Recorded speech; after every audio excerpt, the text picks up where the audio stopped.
요한복음 6장 22절부터 봅시다. 6장 22절 이튿날 바다 건너편에 서 있던 무리가 배 한쪽 외에 다른 배가 거기 없는 것과 또 어제 예수께서 제자들과 함께 그 배에 오르지 아니하시고 제자들만 가는 것을 보았더니 그러나 디베레아에서 배들이 주께서 축사하신 후 여럿이 떡 먹던 그곳에 가까이 왔더라. 무리가 거기에 예수도 안 계시고 제자들도 없음을 보고 곧 배들을 타고 예수를 찾으러 가버나움으로 가서 바다 건너편에서 만나 라비어 언제 여기 오셨나이까 하니 예수께서 대답하여 이르시되 내가 진실로 진실로 너희에게 이르노니 너희가 나를 찾는 것은 표적을 본 까닭이 아니요 떡을 먹고 배부른 까닭이로다. 썩을 양식을 위하여 일하지 말고 영생하도록 있는 양식을 위하여 하라. 이 양식은 인자가 너희에게 주리니 인자는 아버지 하나님께서 인치신 자니라. 그들이 묻되 우리가 어떻게 하여야 하나님의 일을 하오리까? 예수께서 대답하여 이르시되 하나님께서 보내신 이를 믿는 것이 하나님의 일이니라 하시니라. 네, 그 점 봅시다. 일단 사람들이 무리가 예수를 찾아왔잖아요. 자, 그렇처럼 오늘날 또 사람들이 예수님을 찾아 교회로 오고 예수님을 찾아 뭐 기도하고 한단 말이지. 그 사람들이 예수를 찾아오는 그 행위 자체를 하나님이 기뻐하시는가 하면은 그렇지가 않아요. 오늘 말씀처럼 26절에 예수님 대답하여 이르시되 너희가 나를 찾는 것은 표적을 본 까닭이 아니고 떡을 먹고 배부른 까닭이다. 그러니까 떡을 먹고 배불렀기 때문에 자기의 줄인 배를 채워주는 예수, 자기의 어떤 필요를 채워주는 예수를 찾아서 교회를 나오는 사람들은 헛나온 거예요. 사실은 헛나온 거예요. 표적을 보고 예수를 찾게 되는 사람만이 하나님이 원한다고 하는 거지. 그래서 일단은 예수를 찾아서 예수님을 바라보고 막 나오는 사람들이 다 온전한 신앙인들인가 하면 그렇지 않다는 게 하나 중요한 이제 우리가 항상 깔고 봐야 될 거예요. 점쟁이를 찾아가는 거나 뭐 사주를 팔자를 보러 가는 거나 교회에 오는 거나 자기의 어떤 아쉬움, 자기의 어떤 그 미흡함을 채우기 위해서 온다면 똑같다는 거지, 그게. 그러니까 예수님을 믿을 때 자기를 위해 예수를 믿으면 그 예수가 우상이 되는 거예요. 뭐 여러분 제가 수십 번 얘기하지만 자기를 위해서 예수를 믿으면 우상이라고 그냥. 그러니까 우리가 뭐 아프다 예수 낫게 해주세요. 그 우상이에요. 뭐 돈이 없다 돈 좀 벌게 해주세요. 그 우상의 예수라고 다. 그러니까 절에 가서 비는 거나 점쟁이한테 가서 비는 거나 교회 와서 예수께 비는 거나 자기를 위해서 하는 행동이라면 똑같은 거야. 외양은 다르지만 그 중심은 하나님 모시기 똑같아요. 너희들이 지금 나를 찾아오는 것은 떡을 먹고 배불렀기 때문이다. 너희들의 줄인 배를 채워주는 용도로 나를 찾아왔다면 그거는 아니라는 거지, 예수님 말씀은. 그럼 어떻게 와야 되는 겁니까? 표적을 보고 와야 된다는 거야. 표적이라는 건 뭐예요? 표적은 사인보드인데 이게 의정표 같은 건데 예수가 떡을 만들어서 그들에게 먹인 것은 어딘가를 안내해 주는 하나의 이정표라고 하는 거지. 그럼 이 떡을 먹고 뭘 바라봐야 되느냐? 결국은 예수님이 떡을 만들어 베풀어 주신 것은 무엇 때문이냐라고 하면 오늘 말씀에 나와 있는 것처럼 27절 말씀, 27절에 썩을 양식을 위해 일하지 말고 영생하도록 있는 양식을 위해서 하라. 그러니까 영생하도록 있는 양식이 먹어도 또 죽어버리는 떡이 아니고 영생하도록 있는 양식이 따로 있다는 거죠. 다시 말하면 사망을 이기는 그 양식이 따로 있고 사망을 이기는 양식만이 진짜 양식이다. 그 사망을 이기는 양식을 보여주기 위한 하나의 이정표로 예수님이 떡을 준 거란 말이지. 그렇죠. 우리가 그렇잖아요. 뭐 그래 정말 뭐 대단한 운명을 타고 나서 왕이 되었다. 근데 그 왕이 안 죽냐 말이에요. 그러니까 나도 뭐 들은 야사긴 하지만 명나라를 세운 명나라의 주원장이 역사에 보면 이제 두 가지 평가가 있거든. 명나라의 주원장은 명나라를 세운 이후에 엄청난 사람을 숙청했거든. 정말 엄청난 사람을 죽였어. 근데 죽인 이유가 뭐냐? 무조건 탐관 오리들, 관리들은 다 죽여버렸어. 그러니까 백성 원래 명나라 주원장이 고아로 자랐고 뭐 아무튼 어려움이 많았었는데 그래서 어려운 백성들의 삶을 수탈하는 관리들은 무작정 죽여버렸거든. 그래서 엄청나게 많이 죽였어. 그래서 그 주원장에 대한 평가가 엇갈리고 있는데 그 막강한 권력을 휘둘렀던 그 주원장 또 죽을 때 신하들을 시켜서 서산에 지는 해를 보고서 멈추라고 했다는 거 아니야. 아무리 황제의 명령으로 그 지고 있는 해를 멈추라고 명한다고 해서 해가 멈추냐고. 안 멈추거든. 황제의 운명을 타고 나서 고아 출신이 정정한 라이벌을 제치고 왕이 되었다, 황제가 되었다. 대단히 성공한 사람이잖아. 뭐 그런 딸을 갖고 싶어? 그건 모르지만 그러니까 어떻게 출세하고 뭐 대단한 사람을 낳는다 하더라도 모두가 다 사망의 권세에 잡혀 먹히는 먹잇감에 불과해요. 그러니까 너희들이 떡의 문제를 풀었다, 돈의 문제를 풀었다, 엄청난 재벌로 살았다. 뭐 신사임당, 심사임당 뭐 더 나가지 왜 심사임당이니까 뭐 세종대왕 하든지 그렇다 한다 하더라도 떼돈을 벌면 뭐하냐고. 결국은 사망의 권세를 못 넘어가고 그 벌어둔 돈 이건희처럼 쌓아두고 병투병 몇 년 하다가 결국은 죽는 거예요. 사주팔자가 암만 좋아도 결국은 질병과 사망의 권세를 못 이기는 인간의 운명이라고 하는 것으로 주님께서는 이미 확정을 해놨거든, 모든 인간의 운명을. 근데 우리는 이 결국은 죽고 말 이 사망의 어떤 그 통에 갇힌 채로 자꾸 높아지기를 하고 있는 거야, 희재기를. 높아지면 뭐예요? 결국은 다 사망의 권세에 의해서 제압당할 그 인생들인데. 그러니까 떡을 주셨다고 하는 것은 야, 이 떡을 먹으면 곧 다시 배고프고 곧 죽어버리겠지만 내가 주는 떡은 영원히 안 죽는 떡을 내가 주러 왔다라고 말씀하시는 거거든. 그래서 이제 영생하도록 있는 그 떡, 다시 말하면 이제 예수 그리스도의 살과 피로 준비될 그 양식을 바라보도록 표적으로 준 떡이라고 하는 거지. 자, 그러면 이제 다시 말하면 오늘 내가 밥 한 끼를 먹었다. 오늘 나를 살게 한 이 밥 한 끼는 영원한 생명을 주시는 영원한 양식을 자기의 살과 피로 주시는 예수를 바라보도록 준 하나의 표적으로서의 밥이라고 하는 거지. 그러니까는 이게 지금 마찬가지예요. 밥 한 끼를 먹든지 뭐 차 한 잔을 마시든지 이것이 영원히 죽지 않는 생명을 허락하시는 예수님을 보여주는 표적으로서 이정표로 먹은 밥과 먹은 차라면 이것이 지금 주님 안에 있는 것이고, 계속해서 이 양식을 얻기 위해서 주여 한다면, 양식을 얻기 위해서 주여 한다면 그것이 지금 우상숭배하고 있는 거고 결국은 썩을 양식을 위해 일하고 있다고 하는 거예요. 그래서 예컨대 그 뒤에 말씀에 보면 그래서 썩지 않은 양식을 위해서 하라 그러니까는 그들이 무슨 말을 해요? 어떻게 해야 하나님 일을 하오리까 물을 때 29절 예수님 답변은 뭐였어요? 하나님께서 보내신 일을 믿는 것이 하나님의 일이다 그래요. 믿음의 일이라고 하는 거지. 하나님의 보내신 자를 믿는 것이 하나님의 일이다. 하나님의 보내신 자를 믿는다 할 때는 구체적으로 뭘 믿는 거지? 이건 이제 십자가 사건 전인데 십자가 사건 전에 하나님 보내신 자를 믿는 것이다 이렇게 말씀해 놓으시고 점점 예수님은 자기 자신을 구체화시키잖아요. 구체화된 예수님의 마지막 모습이 십자가에 죽는 모습인데 그 십자가에 막 창에 찔리고 뭐 살 찢기고 아주 죽는 그 모습이 하나님 보내신 자의 마지막 모습이에요. 그럼 뭘 믿는 것이냐? 십자가의 죽임을 당하신 예수를 믿는 거지. 그리고 이 입장에서는 십자가의 죽임 당하신 예수를 믿는 것이 무슨 의미냐라고 하면 사망을 이기는 권세가 십자가의 죽임 당하신 예수로 말미암아 온다는 거거든. 그러니까 이것은 거꾸로 모든 만물을 보는 거예요. 지금 십자가 사건 이후기 때문에 거꾸로 본다는 건 뭐냐 하면 내가 하는 말이야. 인간의 행위가 원인이 되어서 지금 내가 살아있다.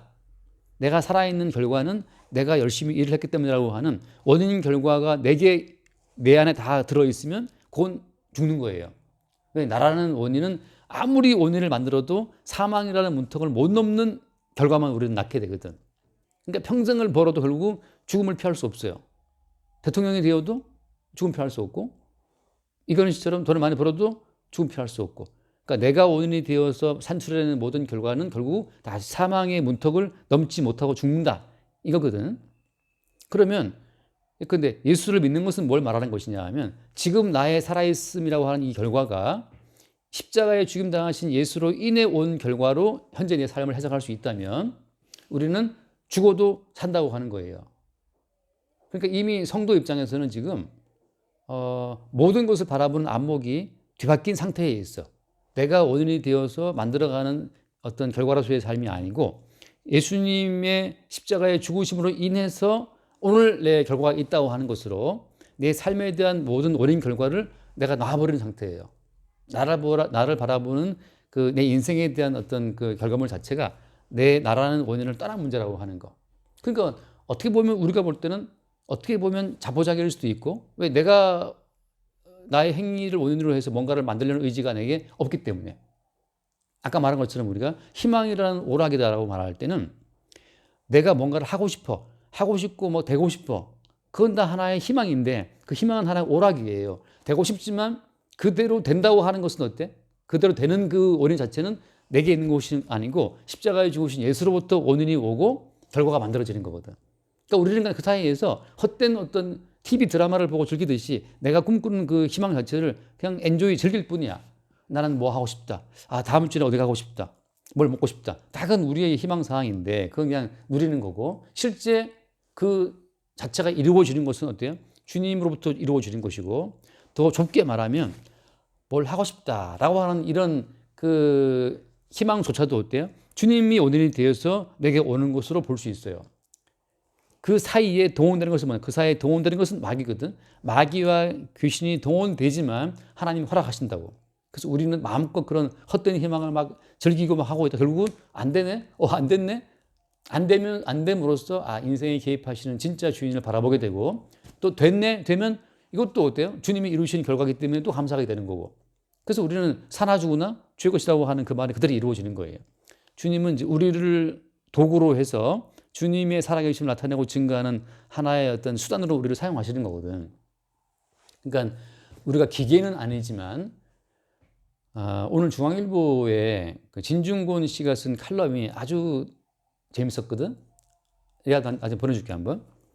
네, 보내주세요. 그게 뭐냐 하면 얼마 전에 이재명 씨가 그 로봇 무슨 거기 가갖고 그 사적 로봇을 엎어버렸어 그냥 난폭하게. 그래서 그것 때문에 이제 로봇 학대했다고 사람들이 난폭하다고 로봇 학대하지 말라고 막 이제 막 댓글 실었거든. 실제 미국 같은 경우에서도 로봇을 학대하지 말라고 막 현수막 걸고 난리 났어요. 로봇을 학대하는 것을 학대라고 생각하지? 그러니까 학대라는 개념 자체를 로봇에 적용시키고 있는 그 사회적인 우리의 어떤 사회적인 그 뭐라 하나 사회적인 감성을 이제 그 진유 교수가 언급한 거거든. 옛날에는 개를 키울 때는 그냥 삶아 먹으려고 키웠거든. 근데 지금은 개 삶아 먹으면 정말 개쌍놈 돼요. 이게 거친 말인가? 지금은 개 삶아 먹으면 이상한 놈 되거든. 난리 나거든. 왜냐하면 지금 우리의 사회적인 감성은 개를 인격적인 교류가 가능한 존재로 본다는 거야, 지금 우리는. 근데 거기서 이제 나는 뭘 얻었냐면 그 사람이 이런 말을 했어요. 그 대상이 로봇이든 동물이든 그 대상이 사람의 형상과 사람의 모양과 가까울수록 점점 사람은 사회적인 어떤 그 감정이입을 많이 한다는 거야.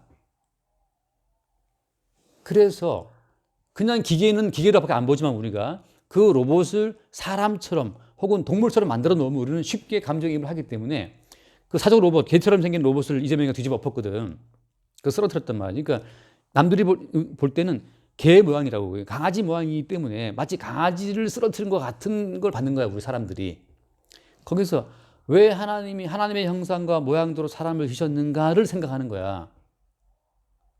사람은 단순한 기계가 아니에요. 기계가 아니고 하나님의 형상과 모양대로 지어진 인간이거든. 지난 주일 말씀처럼 남자는 하나님의 영광의 형상이라고 하잖아. 하나님의 영광과 하나님의 형상이라고 그러는데 하나님이 사람을 지으실 때는 하나님의 모든 감정과 뜻을 이입하시기에 편하게 만들어 놨다고. 단순한 기계가 아니고. 그래서 지금 보면 성경에 보면 나오지만 마치 하나님과 아브라함이 대화하듯이 하나님과 다윗이 대화하듯이 그런 점이 많이 나오고 있어요. 그래서 그 사나 그러니까 죽으나 우리가 그리스도의 것이라고 말을 할 때는 그리스도의 그 thing이라고 하는 어떤 사물로 영어단에 표현되어 있지만 그걸 훨씬 넘어서 그리스도 예수의 신부라고 하는 것으로 이제 결론 지어지잖아요. 그죠? 그러니까 그리스도 예수의 또 머리가 예수라면 몸이라고 나온단 말이지. 그러니까 머리의 통제를 그대로 받아서 머리의 모든 뜻과 머리의 사랑과 머리의 모든 계획을 구현시키는 어떤 몸체로 성도를 보거든. 그러니까 성도에게 있어서는 하나도 우연이 없는 거죠. 남들이 볼 때는 우연이야. 왜? 성도의 원인이 아닌 것이 이루어져 버리니까. 홍해를 건넜다라고 하는 것은 이스라엘의 어떤 행위라든지 능력이 원인이 아니었거든. 근데 건너왔어. 그러니까 홍해를 건넌 결과물이라는 것은 사실은 이스라엘이 원인이 아니고 보이지 않는 주님이 원인이 되었거든. 남들이 볼 때는 이상한 존재가 되는 거죠. 그러니까 성도는 마찬가지예요. 오늘 내가 여기 지금 앉아있다? 내가 앉아있는 것은 남들이 볼 때 내가 앉아있는 거지만 나는 뭐라고 말하는 거야? 내가 여기 앉아있는 것은 내가 지금까지 건강관리 잘했고 뭐 했기 때문에 앉아있는 것이 아니고 그리스도 예수의 이름이 여기 있겠다라고 나는 말을 하는데 남들로부터 무슨 말 하는 거예요? 예수가 보이지 않기 때문에? 그럼 헛소리하고 있어. 네가 건강관리했고 네가 뭐 교회를 세웠고 이렇게 말할 수밖에 없다고. 베드로가 한 말처럼 이 안진병이를 치료한 것은 우리 개인의 권능과 경건으로 한 것이 아니다. 그 뭐가 했어? 그리스도 예수의 이름이 했다. 이름이 보여 안 보여? 안 보이는 거죠. 그러니까 보이지 않는 머리에 보이는 어떤 몸체의 형상으로 성도가 존재하는 거거든. 그래서 항상 성도의 입장에서는 머리가 안 보여요. 너 왜 누가 했어? 내가 한 거 아니야. 모든 것의 원인이 내가 아니래. 그럼 원인이 뭔데? 그리스도 예수의 이름이 했어. 그러니까 성도 입장에서는 참, 그러니까 한편으로는 참 편한 거예요. 왜냐하면 성도가 원인이 되어서 뭘 이룰 수 있는 것은 아무것도 없기 때문에. 성도로 하여금 그 일을 하도록 하는 그 원인 제공자도 주님이거든. 그런 점에서 여기서 말하는 것처럼 그 하나님 보낸 자를 믿으라라고 하는 그 말씀, 하나님의 보낸 자를 믿는 것이 하나님 일이라고 말씀할 때에는 우리 입장에서는 어떻게 믿습니까? 라고 또 어떻게 믿냐? 그 믿음 자체를 또 우리가 믿으려고 어떤 우리의 의지가 원인이 되어서 믿으려고 한다고 이건 우상이 되는 거예요. 어떻게 믿습니까? 그냥 믿어. 뭐 어떻게 믿으라는 거야? 그 믿음이 우리 가운데 날아와서 박히는 거거든. 그냥 주일을 했던 것처럼 날아온 돌에 머리 맞아서 그냥 죽는 것처럼 그 믿음이 우리 속에 박혀버리면 무엇을 해도 내가 한 것이 아니고 주님이 한 것으로 모든 인생이 해석이 되는 상황에 들어가 버려요. 그것이 말하자면 그래서 예수를 믿는 거라고. 그러니까 이거는 주님 쪽에서 표적을 보이고 예수를 따라오도록 부르는 사람들만 수용할 수 있는 말씀이고, 곧 죽어도 내가 원인이 되어서 예수를 믿을 거야, 내가 원인이 되어서 예수를 믿고 난 잘 살 거야, 구원받을 거야 라고 하는 내가 원인이 되어서 버리는 모든 사람들은 결코 이해할 수 없는 말이 돼버려요. 우발적으로 날아온 믿음이 나를 잡아채는 것처럼 모든 것이 예수에 의해서 이루어진다는 사실을 믿게 되는 그 순간이 말하자면 오늘 내가 존재하는 것은 십자가에 죽으신 예수로 말미암아 그분에 의해서 그분의 원인이 되어서 내가 있다. 나라는 결과물은 보이지 않는 주님의 결과물이라는 사실로 나는 고백할 때 그게 이제 믿음이 온 사람의 고백이 되는 거예요. 그렇게 지금은 역으로 볼 수밖에 없다는 거. 왜? 어떤 인간도 자기의 행위가 원인이 되어서 예수를 믿을 수는 없기 때문에. 절대 사람들은 예수를 못 믿어요. 예수가 뭐 보여야 믿지. 보이지 않는 데서 날아온 돌멩이에 맞고 머리 깨지는 것처럼 바울이 보이지 않는 빛을 보고 쓰러진 거 아니에요. 그런 것처럼 성도 입장에서는 그 보이지 않는 주님이 나를 통치한다는 그 흔적만 남아요. 흔적만. 그래서 하는 말이 뭐냐면 이건 내가 한 것이 아니고 주님이 했다라는 말을 할 수밖에 없는 거죠. 흔히 말하는 이제 뭐 사주팔자와 다른 점은 뭐냐? 성도에 보면 항상 보이지 않는 예수 그리스도를 말한다고 하는 게 달라요. 운명의 신 모든 사주팔자와 모든 귀신들은 전부 다 이 세상에 우리를 묶어두고 있는 거지만 주님은 이 세상을 비욘드 넘어선 계시의 세계로 우리를 끌고 가거든. 주일 오후 말씀처럼 계시의 세계에 있는 시온산, 계시의 세계에 있는 예루살렘으로 우리를 연결시킨다고 하는 점이 다르죠. 그래서 이제 보이는 이 모든 세계를 부정할 수 있어요, 우리가. 그리고 보이는 그 주님으로 말미암아 이 세계가 존재한다는 것, 주의 작품으로 이 땅을 볼 수 있다는 거지. 그런 점이 믿음에 의해서 어떤 남게 된 흔적으로 나오는 사람들의 고백이라고 하는 겁니다. 여기까지 합시다. 자, 기도하시고 마칩시다. 하나님 아버지 감사합니다. 저희는 항상 무지하고 세상에 저희를 얽어놓는 것을 항상 쉽게 해드립니다. 주님께서 저희에게 지혜를 주셔서 항상 내지 않게 하시고 어떤 내리거나 어떤 결과가 있더라도 제가 원인이 된 것이 아니라 모든 것이 원인인 주님이라는 사실을 항상 알게 해주세요. 감사합니다. 우리 주 예수 그리스도 이름으로 기도드리겠습니다. 아멘. 주님 감사합니다. 모든 삶의 현장에서 떡을 먹고 배부른 우리 육신 중심으로 생각하지 않게 하시고, 모든 삶의 현장에서 사건 속에서 표적을 보게 하시고 그 표적을 통해 그리스도 예수를 발견할 수 있도록 우리를 인도하여 주옵소서. 표적 되신 그리스도 예수로 말미암아 오늘 현재 우리의 삶이 전개되고 있음을 늘 새롭게 발견하고 삶의 모든 순간마다 주 예수의 십자가의 은혜를 볼 수 있도록 우리를 이끌어 주옵소서. 우리 주 예수 이름을 기도드립니다. 아멘. 여기까지 하겠습니다.